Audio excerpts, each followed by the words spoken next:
Es momento de presentar Mensaje que Restaura. Un programa donde encontrará la exposición del Evangelio de Jesucristo en voz del pastor Wilber Rodríguez. Le invitamos a acompañarnos en el estudio de hoy. Podamos retener todas estas verdades que sabemos que serán de mucho provecho para nosotros si las digerimos. Extiende tu mano, tu favor sobre cada una de las personas que están muy necesitadas de alguna respuesta que solamente tú puedes, Señor, darla a aquellos que de manera constante se abocan de una manera directa hacia ti, Señor. Háblanos, enséñanos, instrúyenos y haz que ahora, Señor, tu favor pueda hacerse de manera patente en nuestras vidas para que podamos continuar perseverando, Señor, en tu camino, en una vida no de derrota, sino de victoria, sabiendo de que el tiempo es corto, los días son peligrosos y tenemos que aprovechar al máximo el privilegio que tú nos permites de seguir enseñando la palabra que produce vida en los corazones de los seres humanos. En el nombre de Cristo lo rogamos todo esto para la gloria y la honra de tu santo nombre. Amén. Vamos a abrir nuestras Biblias y lo vamos a hacer en el Evangelio de Juan. Este día estamos estudiando este Evangelio. Estamos en el capítulo 9 de Juan. Cuando tenga la porción de las Escrituras, entonces usted me responde con un amén. Vamos a leer el versículo 6 y versículo 7. Dice la palabra de Dios como está escrita: dicho esto, escupió en tierra e hizo lodo con la saliva y untó con el lodo los ojos del ciego. Y le dijo: ve a lavarte en el estanque de Siloé, que traducido es enviado. Fue entonces y se lavó y regresó viendo. Es todo, hermanito. Por favor, tome su asiento si es tan amable. El tema a desarrollar lleva como nombre el milagro. El milagro. Podríamos decir acerca de los milagros que se dan a conocer a través de los 3 evangelios sinópticos y de lo que es también este evangelio, que no es un evangelio sinóptico, sino solamente el evangelio de Mateo, Marcos y Lucas. Pero también el evangelio de Juan nos habla acerca de ciertos milagros, los cuales Jesús obró hace 2000 años cuando Él vino a esta tierra. El hecho es que estos milagros, los cuales uno puede leer a la luz de las Escrituras y darlos a conocer, vienen a ser como una de las señales que nos dan a conocer la llegada del Mesías. Como estamos ahorita introduciéndonos en este tema, veamos entonces la base bíblica con respecto a lo que yo acabo de mencionar, acerca de lo que usted acaba de escuchar también, que las señales, los milagros, es la evidencia de la llegada del Mesías. Hay una porción que quiero compartírselas a ustedes y luego pasamos a la explicación, claro, cuando terminemos la introducción de esta temática, a lo que es el desarrollo. Mateo capítulo 11, si usted puede hojear su Biblia en el primer evangelio, y buscar en el capítulo 11, de manera personal usted va a corroborar que en verdad las señales, los milagros que Jesús hacía, viene a ser como una señal de su llegada. Mateo 11, el versículo 5, quiero que por favor lo lea conmigo a voz en cuello. ¿Qué dice Mateo 11, 5? Los ciegos ven, los cojos andan, los leprosos son limpiados, los sordos oyen, los muertos son resucitados, y a los pobres es anunciado el Evangelio. Mateo 11, 5. Si usted lee el contexto, el trasfondo de esta cita bíblica, Juan había enviado a donde Jesús estaba. Claro, Juan estaba en la cárcel y Juan tenía discípulos. Entonces él envió a 2 de sus discípulos para que estos fuesen a donde Jesús se encontraba. Ellos iban a llevar prácticamente una encomienda, la cual Juan les daría a ellos, y en esa encomienda consistiría en preguntarle. Pero ¿qué sería la pregunta? ¿Verdad? Si él era el que prácticamente había de venir, o esperaremos a otro. Esa era la pregunta. Entonces estos van y llegan donde Jesús estaba, y cuando le comentan todo con respecto a lo que Juan les había indicado, entonces el objetivo era que ellos tenían que llevar la respuesta de Jesús hacia donde Juan se encontraba. Entonces Jesús claramente tenía que responderles, y por eso es que la Escritura nos habla que Jesús les dijo: id y haced saber a Juan las cosas que oís y veis. Y es donde viene en sí la explicación del texto. Los ciegos ven, los cojos andan, los leprosos son limpiados, los sordos oyen, los muertos son resucitados, y a los pobres es anunciado el Evangelio. Entonces sencillamente Jesús lo que saca son sus credenciales. Sus credenciales. ¿Por qué? Porque todo lo que Jesús está mencionando acá, que le digan a Juan, que se está dando, esa es como la señal, la evidencia de peso de quién era Jesús. Por eso es que les decía en primera instancia, en la introducción, que los milagros, lo que Jesús realizaba, vienen a ser como las señales que corroboran su llegada de manera personal. Porque todos esos milagros y señales que Jesús hacía, eso es lo que dan a entender, que Él no es una persona, un hombre común y corriente, sino que Él es el Mesías. Entonces, si esto corrobora de quién es Jesús, ahora vamos a entrar en el análisis del versículo, dejando la introducción. Aquí se presenta otro milagro más, de los muchos que se habían dado. Veamos las expresiones que nos dice el versículo número 6. Dice: dicho esto, escupió en tierra. Dicho esto, escupió. ¿A dónde escupió el Señor? Dice que escupió en tierra. Cuando usted lee las Escrituras, esta acción que el Señor está haciendo con aquel personaje que él mismo, con el cual él mismo se había encontrado en el templo,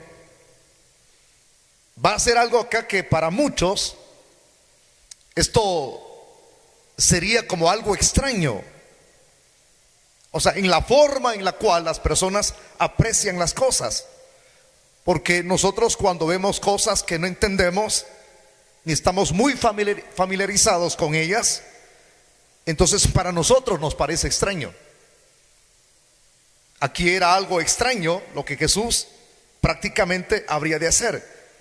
Dicho esto, escupió. Vemos en este acto que nuestro Señor Jesucristo está haciendo aquí que esto ya lo había hecho en otras dos ocasiones anteriores. Jesús ya había hecho esto, sí. La Biblia da crédito, da evidencia de eso. Por ejemplo, yo solamente voy a abrir lo que es el Evangelio de Marcos. Quiero que usted, si puede, si no se complica, ¿verdad? Si no, apunte la referencia bíblica y en su casita, entonces usted le examina acerca de esta acción que Jesús ya la había hecho con anterioridad. Vemos Marcos 7:33. Veamos lo que hizo el Señor acá en el capítulo 7, versículo 33. Leo desde el verso 32. Y le trajeron un sordo y tartamudo y le rogaron que le pusiera la mano encima, o sea, que lo ministrara, que orara por él. Esa era la intención. Y dice el verso 33: y tomándole aparte de la gente, metió los dedos en las orejas de él y escupiendo tocó su lengua. Voy a volver a repetir la frase del 33. Y tomándole aparte de la gente, metió los dedos. ¿A dónde dice que metió los dedos? En sus orejas. Algo extraño, ¿verdad? Entonces metió sus dedos en las orejas del que estaba en esta condición, y escupiendo, mete los dedos y escupe, y dice, tocó su lengua. Vea la manera en que Jesús obra este milagro en este personaje que la Escritura dice que era un sordo y tartamudo. La manera en la cual él obra, extraña. Dije que el hecho que sucede en el versículo 6 ya se había hecho dos veces. Veamos lo cual es la segunda vez entonces de esas dos veces. Ahí mismo en el Evangelio de Marcos, pero ahora en el capítulo 8, quiero que usted lea el versículo número 23. ¿Qué dice el verso 23? Dice así: entonces, tomando la mano del ciego, le sacó fuera de la aldea y escupiendo en sus ojos, le puso las manos encima y le preguntó si veía. Voy a volverlo a repetir. Entonces, tomando la mano del ciego, le sacó fuera de la aldea y escupiendo, ¿a dónde dice que escupió? Escupiendo en sus ojos, le puso las manos encima y le preguntó si veía algo. Ahora, ¿qué es lo que usted ha leído en estas dos porciones de la Biblia que Jesús ya había hecho?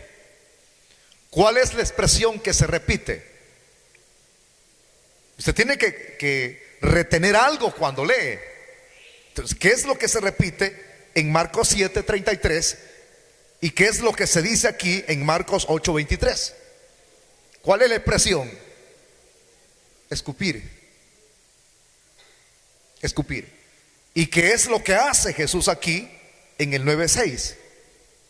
Dicho esto, dice, escupió en tierra. La tercera vez, según el análisis. O sea que Jesús entonces lo hizo 3 veces. Cualquiera, dijo un escritor, estas siguientes frases que voy a mencionar yo, cualquiera que sea la preparación, está asociada a este milagro, según lo que ya hemos referido a la luz del Evangelio de Marcos. Está asociada, pero ¿a qué está asociada? Según lo que estamos estudiando ahorita, ¿verdad? A este mismo milagro que aquí está sucediendo. Fíjese que esto, hermano, esta acción, este milagro, esto como que viene o tiende a tener un interrogante uno. Cuando hay un interrogante en el interior, entonces es cuando uno saca a relucir las preguntas que tiene. Y saldría a relucir esta pregunta, ¿verdad? ¿Por qué Jesús recurrió a esta acción, es decir, a este acto de escupir en el suelo? ¿Por qué Jesús entonces hizo esta acción? Por supuesto, uno tiene que entender algunos aspectos que se dan a conocer aquí, porque hay personas que quieren añadir a lo que no tienen que añadir. Es mejor explicar lo que aquí está escrito y ya estuvo. Bueno, algunos creen que la saliva tenía poder. Imagínense, tremendo, ¿verdad? Que la saliva tenía esa efectividad o poder para obrar el milagro. Algo otros dicen el lodo era, porque cuando él escupe, entonces lo que Jesús hace es escupir en la tierra, es hacer lodo. Entonces algunos dicen el lodo que él haría, ese es lo que tiene efectividad y poder para poder curar a aquel hombre. Ni la saliva, le voy a decir esto, ni el lodo confeccionado con esa mezcla tenían alguna clase de virtud que pudiera curar a este hombre ciego de nacimiento. Entonces vuelve a resurgir la pregunta: ¿por qué pues utilizó Jesús ese medio? Si lo que estamos diciendo ahorita, ¿verdad? Que la saliva ni el lodo tenían ningún poder curativo. ¿Pero por qué lo hizo él? Y aquí viene, porque tenemos que dar una respuesta. Acuérdense que lo que la Biblia dice es que cuando alguien os demande razón de nuestra fe, no tenemos que dejar inconcluso o inconclusa a esa persona que tiene cierta interrogante, sino que la Biblia nos manda a responderle según la pregunta. Entonces vamos a dar una respuesta del por qué Jesús utilizó este medio o ese mecanismo, ¿verdad? Porque hay donde algunos también añaden y dicen: ¿por qué Jesús entonces no curó a ese hombre con una palabra o por medio del tacto? Él hubiese podido hacerlo como lo hizo en otras ocasiones. Pero la respuesta es la que quiero yo enseñarle, para que usted esté satisfecho a la pregunta que es: si no puso el tacto, ¿por qué no lo dijo con su palabra que tiene poder? Sino que utilizó esta forma, porque a través de esta forma es la respuesta de actuar. En este caso, el que Jesús está haciendo, escupir en el suelo y hacer la mezcla de lodo, es porque él deseaba enseñarnos algo, tanto a las personas de esa época, hace 2000 años, como a los que estamos aquí escuchando esta enseñanza. Pero ¿qué es lo que Jesús deseaba enseñar con esa forma de actuar, escupiendo en el suelo? La enseñanza es esta, y es que él, al hacerlo, nos está enseñando, nos está mostrando que él no estaba limitado a ninguna forma de hacer el bien en concreto, porque él puede hacerlo de cualquier forma. Nosotros somos los que damos cierto tipo de indicaciones, ¿verdad? O de manera muy estricta queremos señalar las maneras en las cuales Dios tiene que actuar. No, señores, Dios puede obrar como Él quiere. No sé si me explico. No como nosotros queremos, porque uno puede ahí tornarse así bien, como bien legalista, ¿verdad? Es que es así quien tenía que hacerlo. Ese es lo que deja como enseñanza el por qué Jesús utilizó ese mecanismo y por qué lo hizo de esa forma, para enseñarlos que Él puede hacerlo de cualquier forma y no solamente de una forma. Fíjense que les voy a enseñar este principio y quiero que no lo vayan a olvidar. Porque esto que Jesús está haciendo aquí, acuérdese que Jesús no es cualquier persona. Dígale a la persona que usted tiene a la par: Jesús no es cualquier persona, dígaselo. Dígale: Jesús es el Dios hecho carne. Entonces, ¿Jesús es Dios? Sí. Veamos los procedimientos que Dios utilizó en el Antiguo Testamento. Aquí esto nos parece extraño, ¿verdad? Y nosotros de manera legalista decimos: así tiene que obrar Dios. No, para que estemos convencidos que Dios puede utilizar cualquier tipo de mecanismo, porque Él es libre de hacerlo. Él es Dios, Él es el soberano. Aunque nos parezca extraño y exagerado lo que Él va a hacer, así, de la misma manera como acá, así Dios lo hacía en el Antiguo Testamento. Y nos va a parecer extraño, hermano. Por ejemplo, a usted y a mí nos parece extraño el proceder de Dios como Él obraba. Por ejemplo, en el desierto. Bueno, primero le voy a preguntar a usted, antes de irme para el desierto, según la Biblia.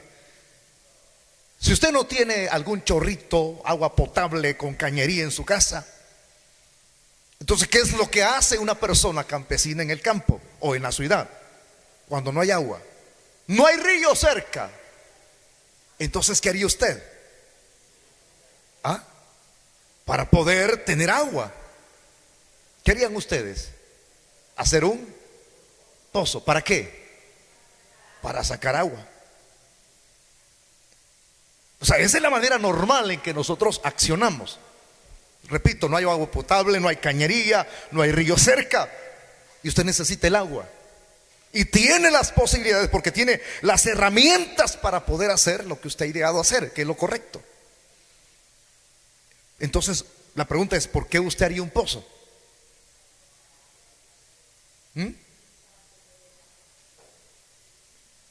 ¿Alguien más me contesta? ¿Para qué harían ustedes un pozo? ¿Simplemente para hacerlo? Entonces respóndanme: ¿para qué harían ustedes un pozo? En conjunto, digamos, para sacar el agua.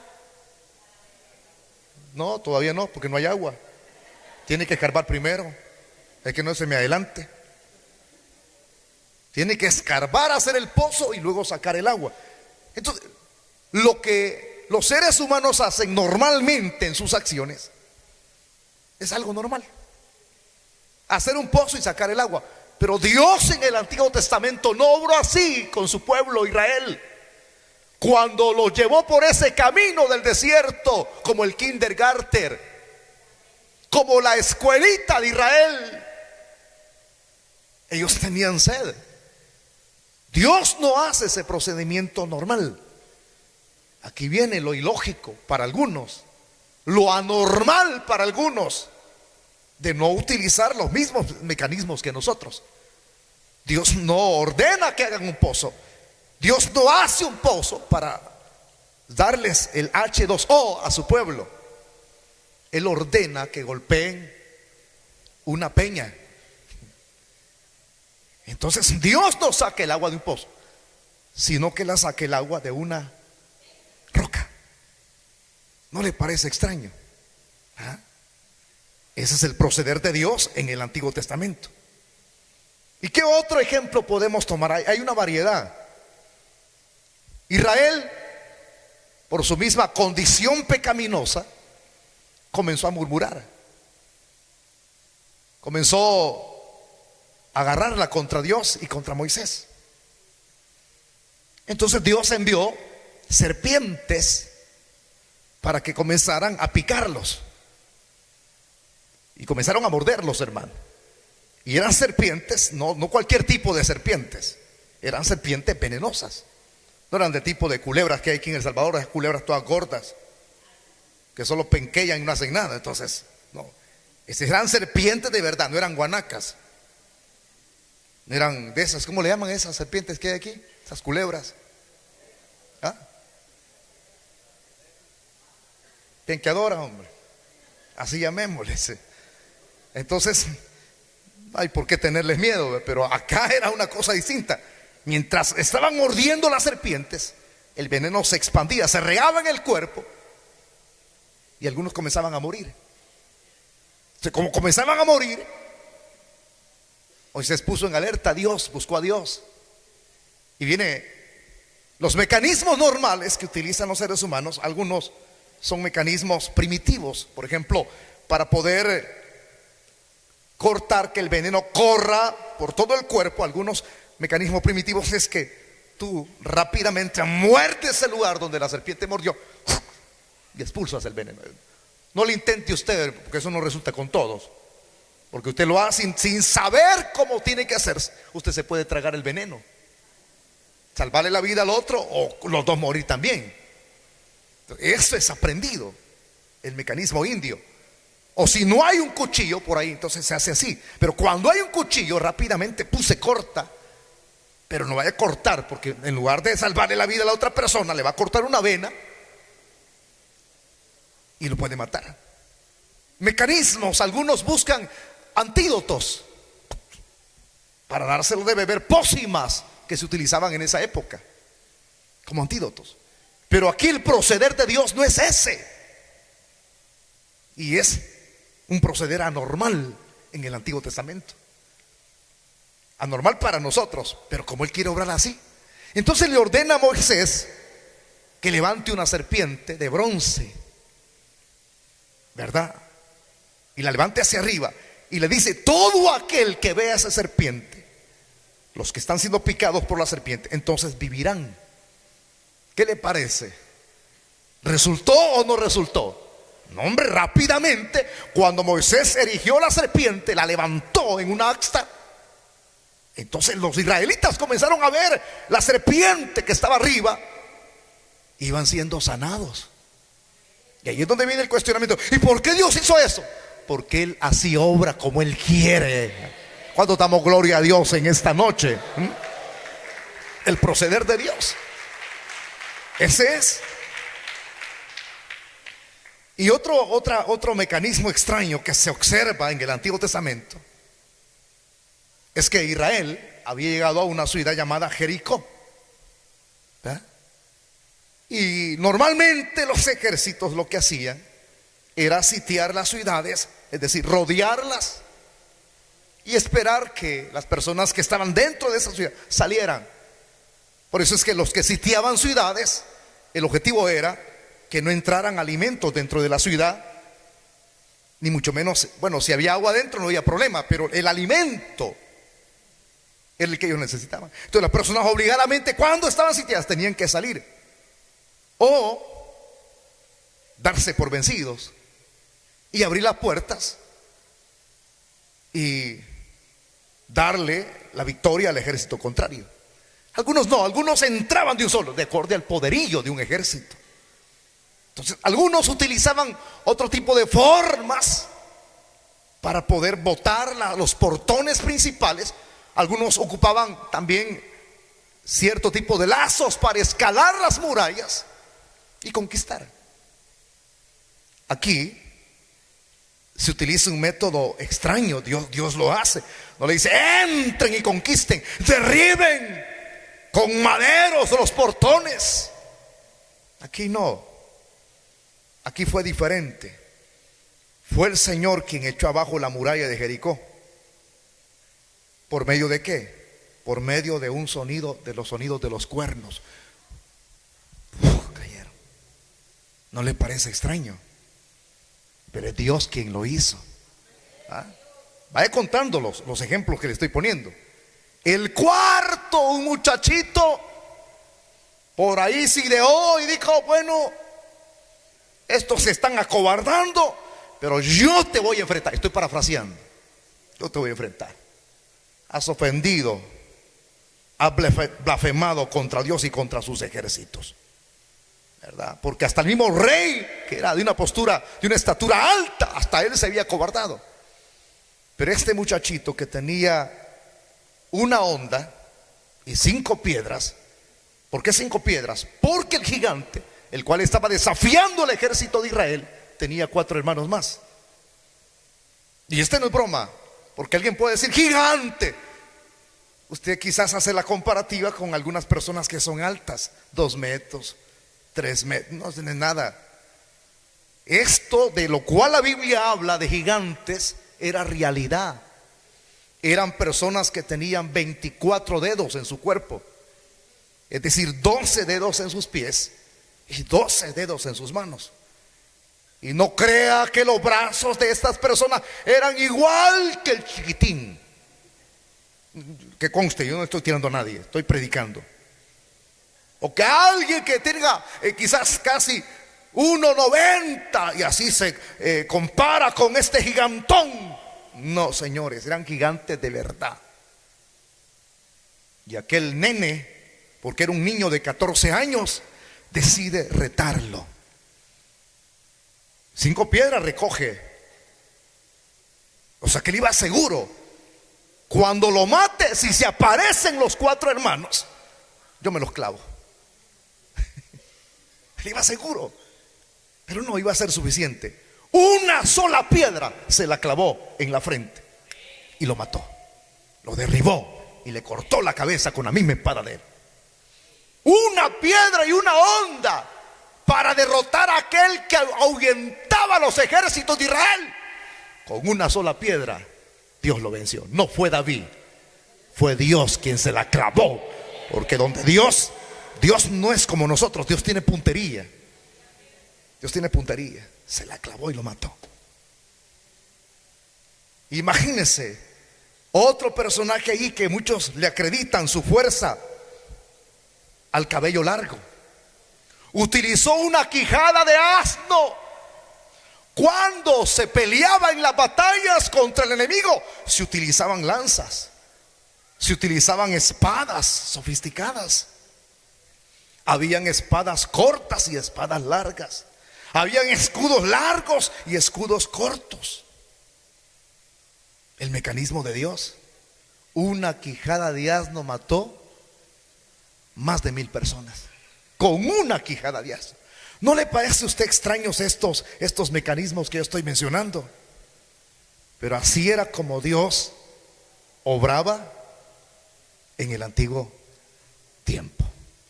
Entonces volvamos a repetir: Cristo es Dios hecho carne. Y Él puede obrar como Él quiera hacerlo. Ahora me va a entender por qué. No, usted es que es chuco. Cállese la boca. Es Él quien quiere hacerlo. ¿Y por qué no dijo ahora sal fuera enfermedad? O le pone la mano, su tacto, y es tuya. Él quería obrar así, de esta manera. Y Él deseaba enseñarnos esto, que Él no está limitado a ninguna forma. Acuérdese, no se le olvide, Jesús no está limitado a la forma a la cual nosotros conocemos. Él puede obrar de diferentes maneras. Bueno, yo lo diría de esta manera: donde manda capitán, no manda marinero, señores. Y ahí es donde viene el cuestionamiento de algunos. Dirían: bueno, hermano, mire, porque Jesús lo que hace es esto. Sigamos leyendo el verso número 6. Dicho esto, escupió en tierra y dice: e hizo lodo con la saliva. ¿Qué hizo? Lodo con la saliva. Y dice: y untó con el lodo los ojos del ciego. Bueno, analicemos esto porque es interesante, hermano. Imagínese que usted lo hiciera, ¿verdad? Que usted lo hiciera.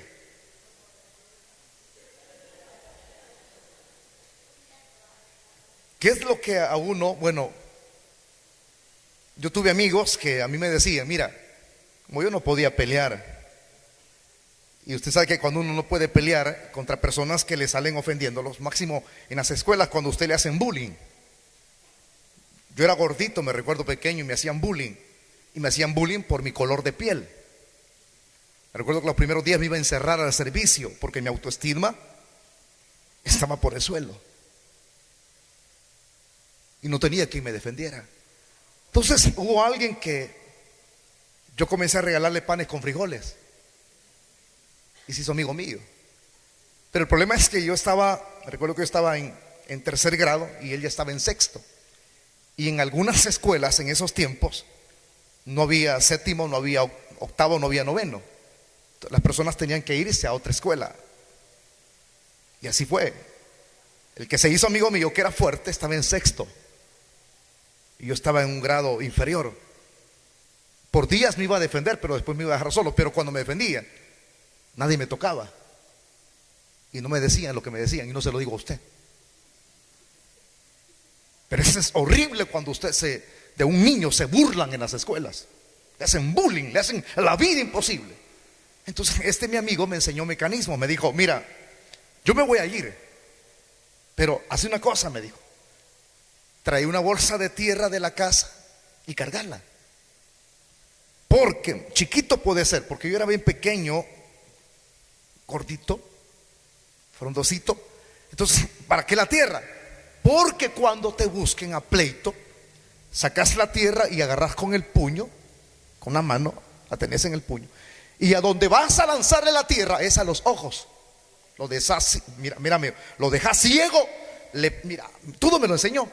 A donde tenés que pegarle no es en el estómago, no es en la mano, no es en los pies, sino en la nariz.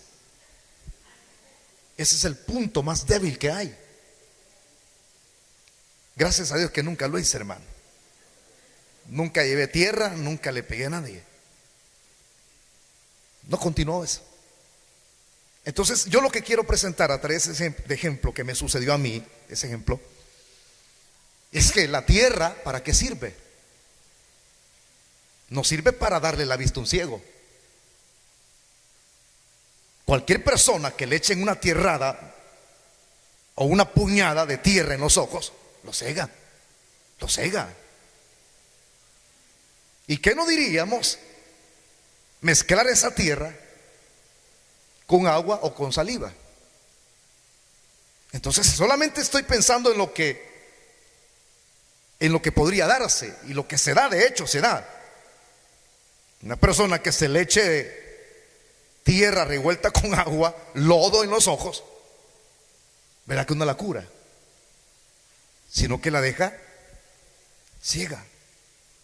Entonces para nosotros lo que Jesús iba a hacer aquí no era apropiado, no parecía apropiado, sino que por el contrario, al echarle el lodo, al entenderlo en el sentido humano, ¿qué sucedería? Eso dice un escritor, lo que podría suceder es que lo que está sucediendo allí es que si yo lo hago, podría acrecentar, en lugar de sanarlo, podría acrecentar su ceguera. O sea, podría ponerlo en una condición peor, pues. Y eso es terrible. Pero Jesús lo hizo. Le untó sus ojos con lodo. ¿Acaso lo que Jesús no está haciendo aquí, no lo vemos que a través de esa acción nos exalta hasta el cielo por medio de la piedra de tropiezo que es la cruz? ¿Por qué le estoy diciendo estas expresiones? ¿Por qué? Porque para algunos, según lo que Pablo escribe a los Corintios, bueno, aparte de lo que Pablo escribe en Corintios, todos sabemos que Jesús para algunos es piedra de tropiezo, pero para otros es salvación. Estamos aquí. Por ejemplo, los griegos que se decían ser la crema y la nata de los poseedores de la sabiduría, es inconcebible que alguien muriendo en una cruz pueda dar salvación. En su propia sabiduría humana no lo puede digerir una persona que tenga un coeficiente intelectual desarrollado. No concibo eso. Nosotros tenemos sabiduría y yo no creo ni concibo que alguien moribundo clavado en una cruz pueda dar salvación, aunque no lo conciba la sabiduría humana. Pero eso que Jesús hizo fue la realidad. Por medio del que estaba clavado en la cruz, fuimos nosotros salvos. ¿Cuántos alaban al Rey de Reyes? Lo que los hombres no pueden digerir. Pero esa fue la forma, la manera en que Jesús lo hizo. Increíble, ¿verdad? Y aquí, al untar el lodo en los ojos, vuelvo a repetir la frase, nos exalta hasta el cielo por medio de la piedra de tropiezo, la cruz. Al untarle el dedo, el lodo en los ojos. Solamente mire Jesús recogiendo, ¿verdad? Diferente como lo hizo las otras 2 veces, y comienza a untarle. Y el hombre, ciego de nacimiento. ¿Usted qué haría? Tal vez te resulta a vos.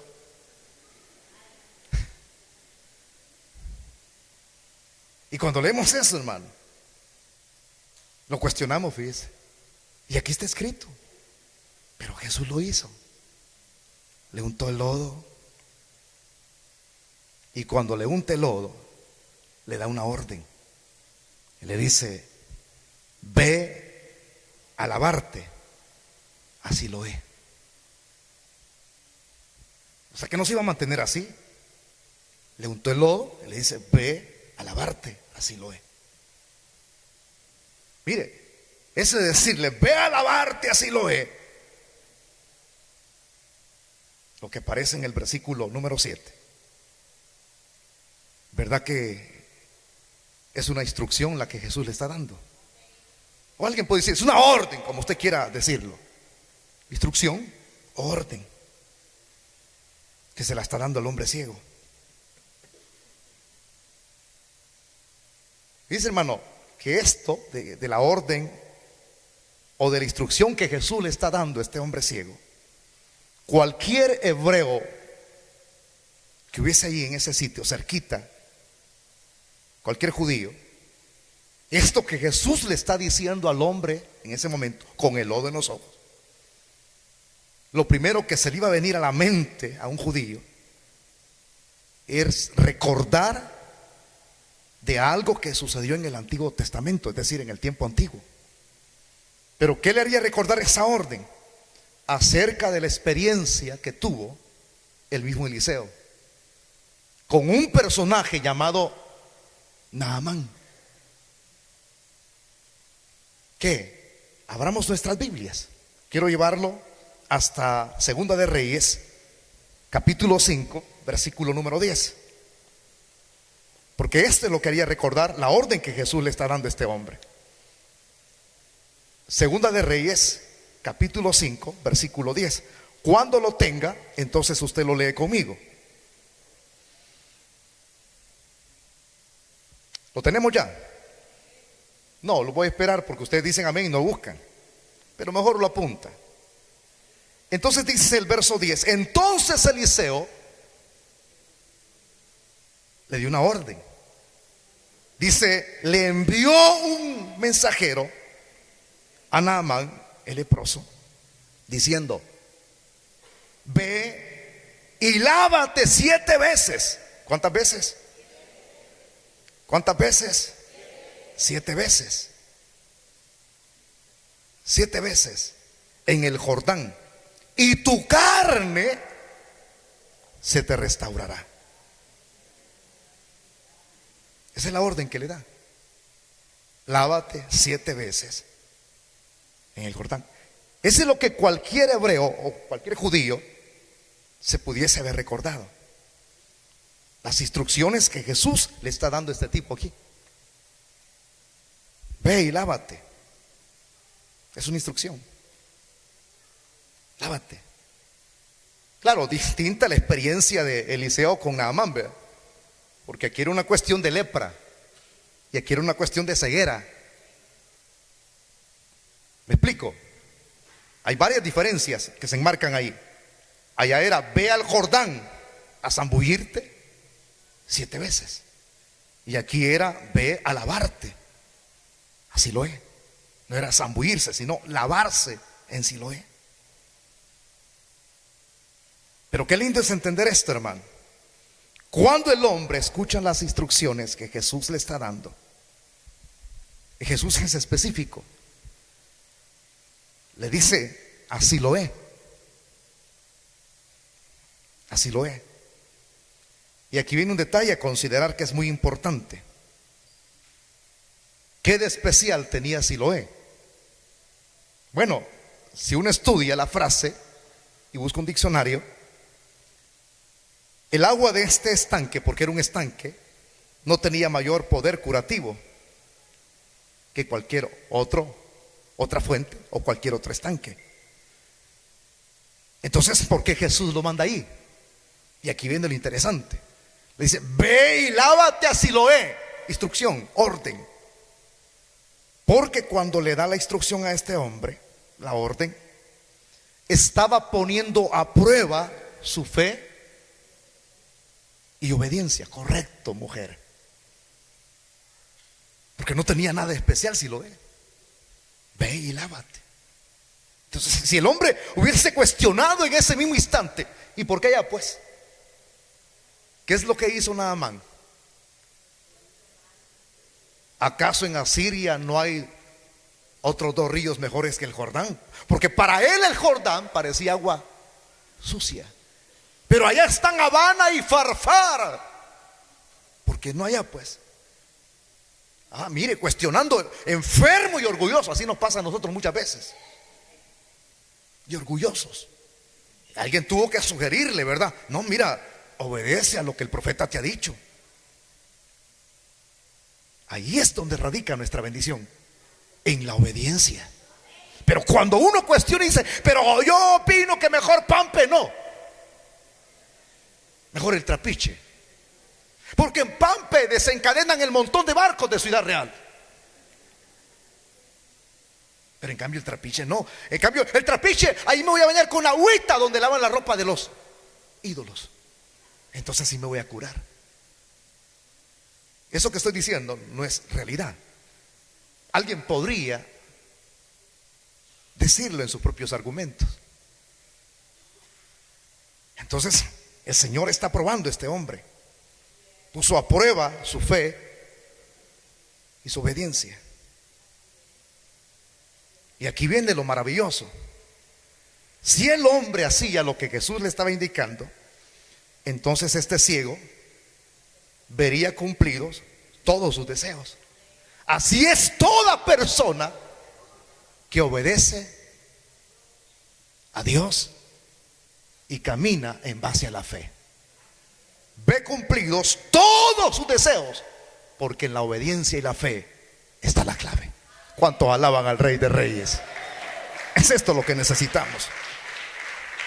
Por eso es que decía un expositor que este es un principio que vemos por toda la Biblia, en toda la Escritura. Es decir, ¿cuáles son esos principios? Cree y obedece, y todo te irá bien. ¿Cuáles fueron las expresiones de Cristo hacia la mujer adúltera cuando la perdonó?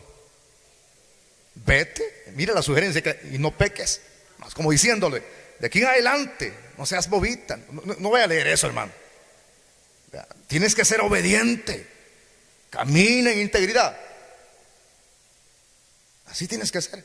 Pero cuando uno cuestiona: ya el Señor me perdonó, pues puedo seguir haciendo lo que me plante la gana. No, camina en obediencia, porque de esa obediencia dependerá que nuestros sueños se hagan realidad. ¿Cuáles son las expresiones que utiliza Dani Berríos en aquella alabanza que aquí cantamos? Todos mis sueños tornáronse realidad. Pero ¿cuándo es que los sueños se tornan en realidad? Cuando caminamos en obediencia y estos principios se mantienen. Cree y obedece y todo te irá bien. ¿Y por qué? Pues no cuestiones. Cree y obedece y todo te irá bien. ¿Y por qué? Pues, ¿para qué? Pues no cuestiones. Cree y obedece y todo te irá bien. ¿A cuánto de los que estamos aquí quieren de manera personal que todo les vaya bien en la vida? Entonces no cuestione, obedezca. Pero ahí es donde Dios le dice, Cristo le dice: Siloé. Que repito, el agua de este estanque no tenía mayor poder curativo. Pero ya va a ver usted por qué lo manda a Siloé. Siloé exactamente. Según los expositores, le vuelvo a repetir, este Siloé era un estanque. Era un estanque. Y este estanque de agua era muy renombrado. Pero ¿cómo era este estanque? Era un estanque, un depósito artificial que se encontraba en un valle junto a Jerusalén. Allí estaba Siloé, en este sitio. Un valle muy cercano a Jerusalén. Y lo tremendo es que algunos escritores dicen que Siloé se destacaba por su suministro de agua, y ese suministro procedía de un manantial intermitente. Fíjense que de este lugar de Siloé, por ejemplo, habla el libro de Nehemías 3:15 y habla Isaías 8:6. O sea que era un lugar que sí existía. Y óigame, los arqueólogos modernos encontraron un lugar allá en Jerusalén llamado Siloé. Y algunos dicen, ¿será el mismo lugar del de hace de más de 2000 años? Bueno, algunos plantean sus propias posiciones y otros dicen que es el mismo lugar. El mismo lugar. O sea que sí existió. Claro que sí, existió. Existió este lugar. Y sus aguas, las cuales tenía, procedían de un manantial intermitente. Pero hay un dato muy importante, quiero que lo lea el versículo 7, no hemos terminado todavía. Le dice, ve a lavarte en el estanque de Siloé. Y dice, que traducido es enviado. Repita la frase conmigo, enviado. Ahí está dando la traducción. Aquí la misma Biblia nos está hablando, o nos está dando, si es la expresión correcta, la interpretación. O sea, al aplicar la exégesis, la hermenéutica, aquí no necesitamos buscar un diccionario. La Biblia interpreta que traducido es enviado. Enviado. Preste toda la atención. Si dice aquí que traducido es enviado, fíjese que esta interpretación que aquí está dando de manera literal, o en esta explicación, a esto se le llama una explicación parentética. ¿Por qué se le llama una explicación parentética? ¿Por qué parentética? Y a esa pregunta surge una respuesta. Es parentética porque se nos dice específicamente que la palabra Siloé significa enviado. Y hay otra interpretación, o el que fue enviado. Miren la explicación parentética. Entonces, si el nombre de la fuente acá Siloé, enviado o el enviado, tenía la mención de hacer que el ciego, al oír las expresiones de Jesús, ¿verdad?, que le dice, ve y lávate en Siloé, ¿qué es lo que le vino al cerebro o a la mente del ciego en ese instante? Hombre, el ciego no era tan lento, hermano. Dicen algunos entendidos en el análisis de las personas que son ciegas y son sordas, no es que las personas con este tipo de impedimento tengan 6 sentidos, pero hay una expresión que ellos utilizan. Dice que cuando alguien tiene esos impedimentos o ese tipo de atrofiamiento, es cuando las personas ejercitan el 6º sentido. Pero no hay 6º sentido, solo 5 sentidos. Y es verdad, no es que hayan, repito, 6º sentido, pero hay una verdad que se da en este tipo de personas. Y es que este tipo de personas no son lentas para aprender. Yo conozco personas que son ciegas y son inteligentes. Conozco personas que son sordas y tienen una capacidad, hermano, más que la que tiene una persona que está normalmente, que está bien físicamente. Entonces, este hombre no era lento para pensar. Él sabía el significado de Siloé, el enviado o el que ha sido enviado. Significa entonces que este hombre, cuando Jesús le dice, ve y lávate en Siloé, él comienza a armar un rompecabezas. Pero ¿cuál es ese rompecabezas? El enviado. le está diciendo: ve a lavarte a Siloé. Y él arma el rompecabezas y dice: bueno, si el significado de Siloé es el enviado o el que ha sido enviado, el nombre, si la fuente tiene este nombre, entonces la mención del hacer, cuando el ciego oye la voz de Jesús, el ciego lo primero que le viene a la mente es pensar en el Mesías. Ya no piensa en la fuente, sino en el Mesías. ¿Por qué? Porque lo que los hebreos, los judíos estaban esperando era el enviado. La pregunta que Juan les hizo saber a los dos discípulos: vayan y pregúntenle si es él el que esperamos o si no esperamos a otro. Es decir, si es él el enviado. Y es donde Cristo les dice: los ciegos ven, los cojos andan. Aleluya. Porque Jesús es el enviado. Y el ciego rápidamente capta la verdad. Y más que ver el lugar donde Jesús lo envía, él sabe que el enviado no es el Siloé. El enviado es el que está ahí dando la orden. Y si él es el enviado, ¿por qué no obedecerlo? ¿Por qué no hacer lo que él dice? Porque cuando alguien acciona en obediencia a la palabra del Mesías, a la palabra de Dios, es sanado. Su problema le es solucionado. Porque el que está hablando aquí no es cualquier persona, es el enviado de Dios, Joshua. ¿Cuántos dicen gloria a Dios en esta noche? Es el mismísimo Hijo de Dios. Entonces él pensó en el Mesías rápidamente, a quien Dios había enviado. Así que cuando Jesús dijo: ve a lavarte en el estanque de Siloé, rápidamente el nombre de ese estanque en particular sería una indicación velada de que aquel hombre que le estaba ordenando era el mismo Hijo de Dios, el gran médico de todas las enfermedades, ¿verdad, hermano? ¿Cuántos creen que Jesús es el médico de médicos? No hay otro como él. Entonces dice la Biblia, la frase del verso 7: entonces fue y se lavó. Y cuando se lavó, dice la otra frase, regresó. ¿Cómo regresó? Viendo. Regresó viendo. Y aquí hay un detalle a considerar, hermano.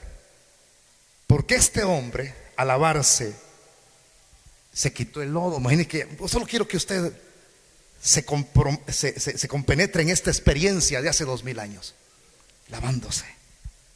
Y de repente, quitándose el lodito, vea, con la saliva que le había untado a Jesús. Y de repente lo poquito comenzó a ver, hermano. Y apresuró más el paso a lavarse. Y cuando se lavó, su visión estaba totalmente restaurada.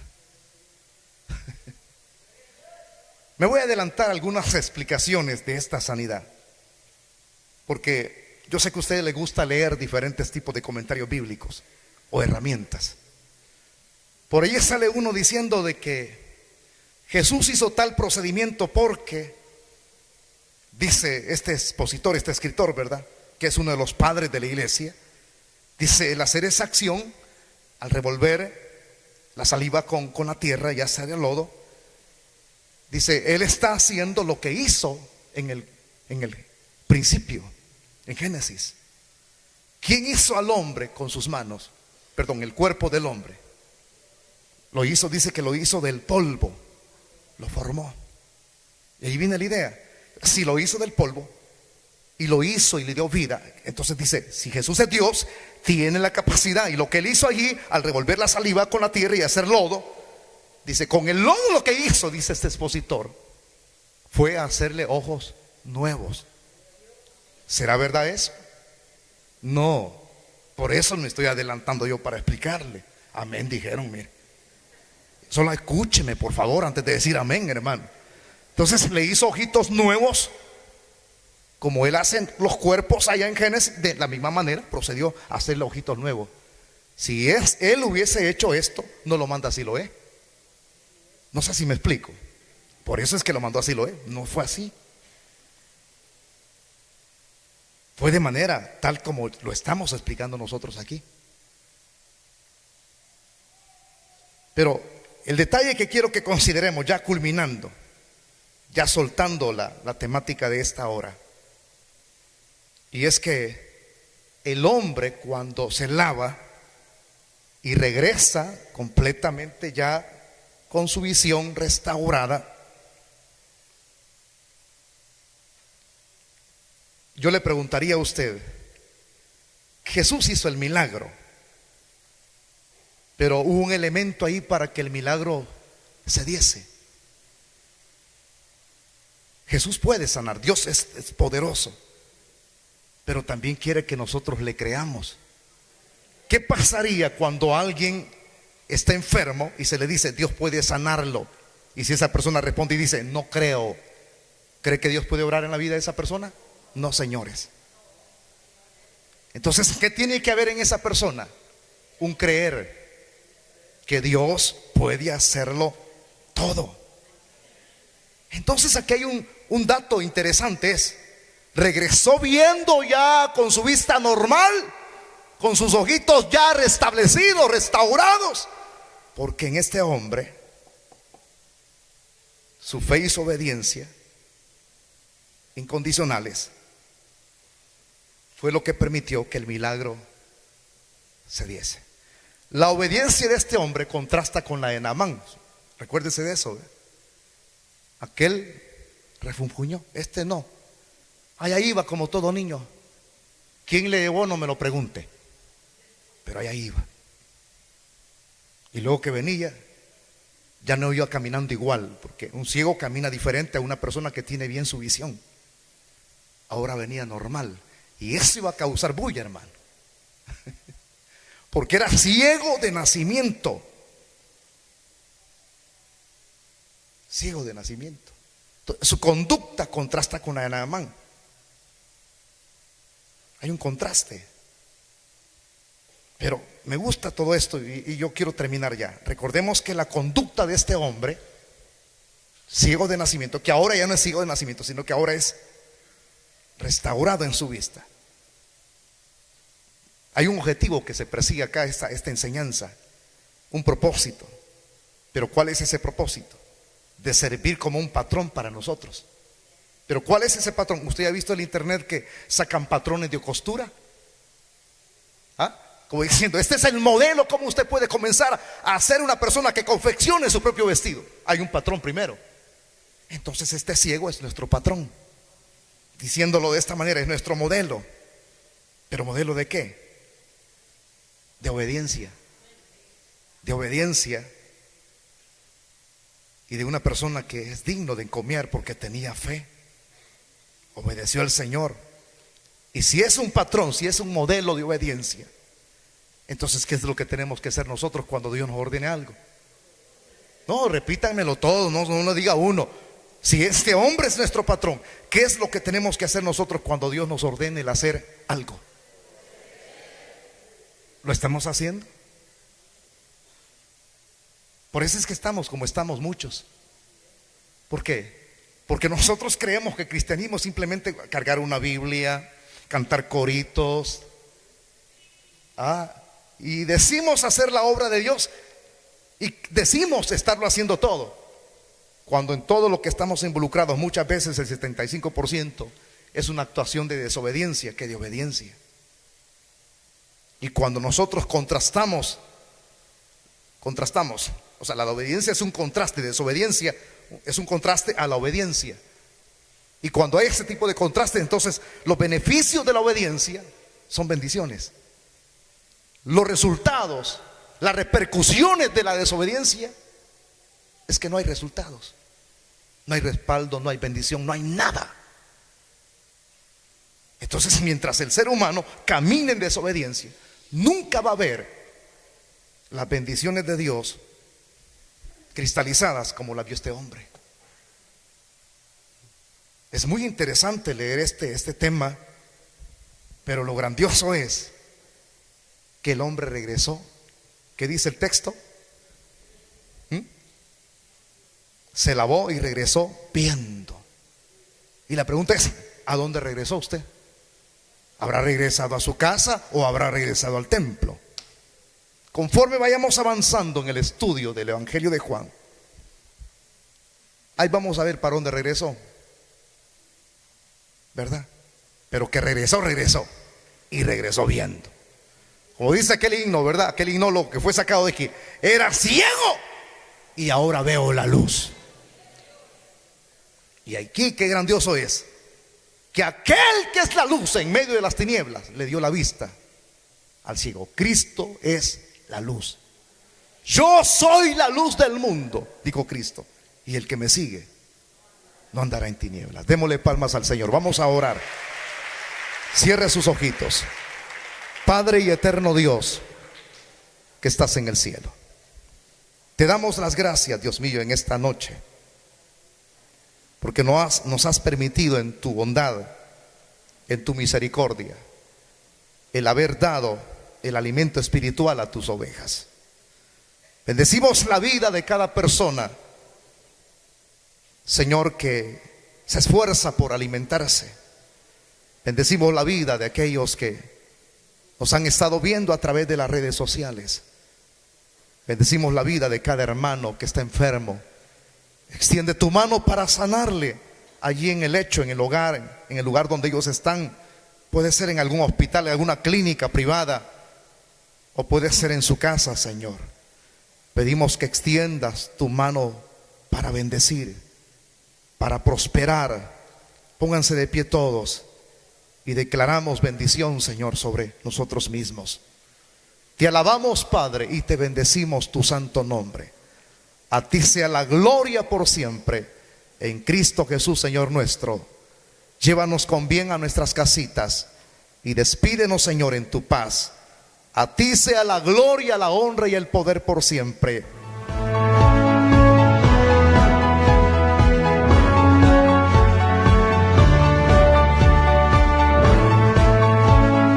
Misión Cristiana, la palabra que cambia, presentó el poderoso mensaje de salvación.